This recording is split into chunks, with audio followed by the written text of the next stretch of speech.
Bonjour à tous. Les animaux sont lentement entrés dans nos sociétés depuis le néolithique. Depuis, ils ont pris de plus en plus d'importance dans notre mode de vie, mais aussi dans notre quotidien. Aujourd'hui, pour un bon nombre d'entre nous, il ne serait plus possible de se passer de nos compagnons à quatre pattes, que nous avons laissés entrer dans nos maisons. Cependant, il ne faut pas oublier qu'il s'agissait, comme pour les bovidés, les caprinés et les autres, de descendants d'animaux sauvages. Lui, c'est Nietzsche, un jeune border collie dont le courage n'a d'égal que l'intellect. Malgré les apparences, il descend bien du loup. La grande question est donc de savoir comment on est passé de ça à ça. Doucement. Tu l'as pas pris?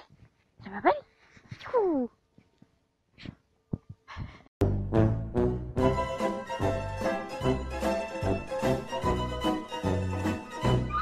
Bienvenue dans un nouvel épisode d'Archéo Cliché où nous allons nous intéresser à la question de la domestication du chat Et du chien.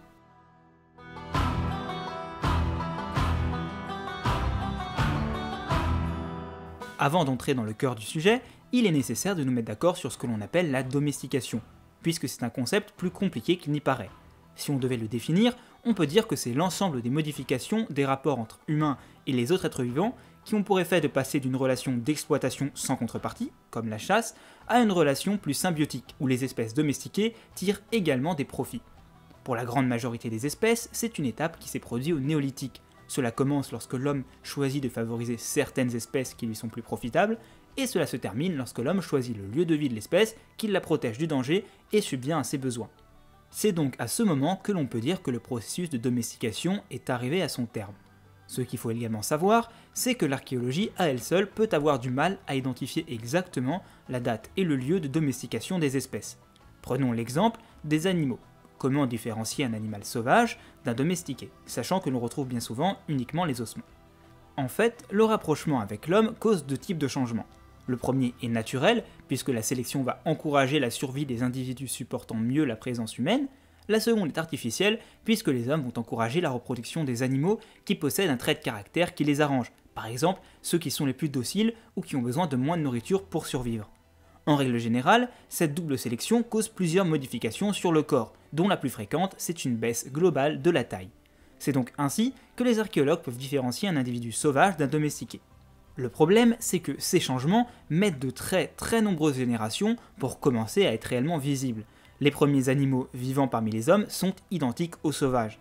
Les archéologues peuvent donc souvent uniquement identifier le squelette des animaux domestiqués depuis un certain temps. Trouver l'origine de la domestication des espèces est donc difficile. Cependant, le développement ces dernières décennies de la génétique et de la paléogénétique permet de plus en plus d'obtenir des réponses. À présent que ces petites mises au point sont faites, attaquons-nous au centre du sujet. Contrairement à la très grande majorité des espèces, le chien est un cas à part puisque l'on s'accorde à dire qu'il a été domestiqué avant le néolithique. Avant tout, il convient de se demander de quelle espèce descend le chien. Pendant longtemps, au vu de la grande variété de chiens, on a pensé qu'il descendait de plusieurs espèces comme le loup, le coyote et le chacal. Les études génétiques ont été compliquées car les espèces actuelles de chiens remontent pour la plupart seulement à 150 ans. C'est donc la paléogénétique, à travers l'ADN conservé de certains individus, qui vont donner des réponses. Finalement, ces études semblent montrer que la totalité des chiens ont pour ancêtre le loup gris, avec qui les différences génétiques sont bien plus faibles qu'entre le chien et le coyote par exemple. Maintenant que nous connaissons l'espèce d'origine, il faut se pencher sur la date et le lieu de cette domestication. La date a pas mal évolué au cours des recherches et il est fort à parier qu'elle va continuer à évoluer au fil des nouvelles découvertes. À l'heure actuelle, on estime qu'elle a eu lieu durant le Paléolithique supérieur, c'est-à-dire il y a environ 15 000 ans. Du moins, on estime que c'est à cette période que commencent à se différencier les chiens et les loups. Néanmoins, il est très probable que les contacts entre hommes et loups remontent à bien plus longtemps. Certains chercheurs estiment même que cela remonte à 30 000 ans. Le lieu où cela s'est déroulé est difficile à identifier. Contrairement à beaucoup d'espèces domestiquées qui ne se trouvaient qu'au Proche-Orient, le loup gris occupait beaucoup de régions de l'hémisphère nord. Les découvertes montrent que cette domestication a eu lieu en différents endroits à différents moments, au moins en Europe du Nord-Est, au Proche-Orient et en Asie. Les mouvements de population durant la pré- et la protohistoire vont bien entendu également concerner les chiens qui vont ainsi se mélanger.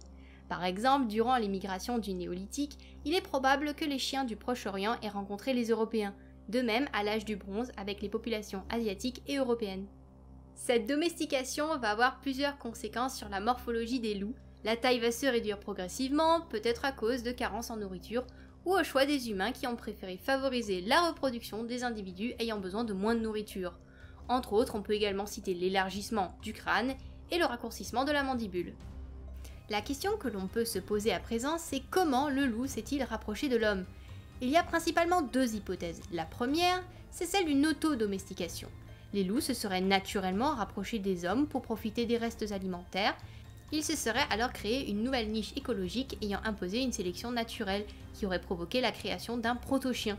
Ces animaux auraient suivi les populations humaines jusqu'à ce que ces dernières prennent une part active à la domestication et imposent donc une sélection artificielle qui finira par donner le chien.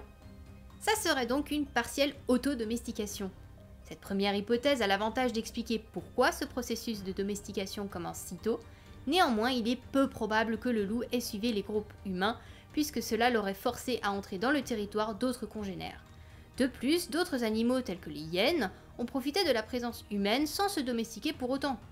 La deuxième grande hypothèse, c'est tout simplement que les humains auraient prélevé des louveteaux et les auraient intégrés au groupe, puis exercé une sélection par le biais de la reproduction. Cependant, cette hypothèse soulève la question de pourquoi avoir tenté de ramener dans la société un animal aussi dangereux. Peut-être y avait-il une raison liée à des croyances ou à une symbolique. Les raisons qui ont poussé cette domestication peuvent être utilitaires, puisque le chien peut servir à la chasse ou à garder le camp, mais également comme simple compagnon comme cela se constate dans certaines études ethnographiques. Quelle que soit la raison, cela a dû bien fonctionner au vu du grand succès qu'a eu cette pratique et à quel point elle va se généraliser. Les relations entre les hommes et les chiens durant la préhistoire sont difficiles à comprendre. On sait par exemple que pendant le Paléolithique supérieur, le chien pouvait être mangé, comme les autres espèces. Cependant, on le retrouve également dans plusieurs sépultures. Un exemple parlant est celui d'Oberkassel, une sépulture remontant à 14 000 ans dans laquelle ont été inhumés un couple ainsi que 2 chiens. Cela montre déjà une symbolique potentiellement importante, mais les études vont montrer qu'il y a plus. En effet, un des jeunes chiens souffrait d'une grave maladie, et il n'aurait pas pu survivre aussi longtemps sans soin de la part des hommes. Cela montre un probable attachement avec l'animal. Un autre exemple se trouve dans le nord-est de la péninsule ibérique au néolithique. On retrouve plusieurs sépultures dans lesquelles se trouvent également des chiens, souvent jeunes, qui sont interprétés comme des offrandes d'accompagnement, sans doute sacrifiées à la mort du défunt. Le chien est donc domestiqué dès le Paléolithique supérieur, sans doute pour ses qualités de chasseur. Ce processus va avoir lieu à plusieurs moments, en plusieurs lieux, et va particulièrement bien fonctionner puisque cela va se propager avec les migrations humaines. Il ira jusqu'à accompagner les populations d'Asie, se rendant en Amérique par le détroit de Bering. Cet animal a sans doute eu une importance symbolique pour les groupes humains puisqu'ils accompagnent ainsi les hommes dans la mort. Quoi qu'il en soit, il aura un très grand succès, jusqu'à se retrouver partout sur la planète et à devenir le plus fidèle des compagnons pour l'homme. Maintenant que nous avons parlé de ces créatures baveuses, passons à un animal plus gracieux et agréable, le chat. Si le chien a été domestiqué avant le début du néolithique, le chat quant à lui s'est rapproché de l'homme après la transition vers l'agriculture et l'élevage. Comme pour le chien, on s'est longtemps demandé à quand remontait sa domestication et où a-t-elle eu lieu. L'archéologie est quelque peu limitée puisque les os de chats domestiques et sauvages sont très ressemblants. Néanmoins, là encore, la paléogénétique a permis beaucoup de progrès. Pendant longtemps, les scientifiques ont d'abord pensé que le chat avait principalement été domestiqué en Égypte vers 2000 avant Jésus-Christ. Une idée peu aberrante, étant donné que c'est clairement le pays où les traces sont les plus nettes et les plus visibles. D'un point de vue archéologique, avec les momies félines qui sont beaucoup retrouvées, mais également bien sûr dans l'art égyptien. Cependant, des découvertes vont remettre tout cela en question. Tout d'abord, la paléogénétique va montrer que, contrairement à ce que l'on a pensé, le chat ne descend pas de l'espèce Felis sylvestris, le chat sauvage européen, mais plutôt de Felis libica d'Afrique. On peut tout de même noter qu'il y a sans doute eu des croisements plus tard entre ces deux espèces. Après des découvertes archéologiques, c'est en Mésopotamie que l'on va identifier la région d'origine du chat.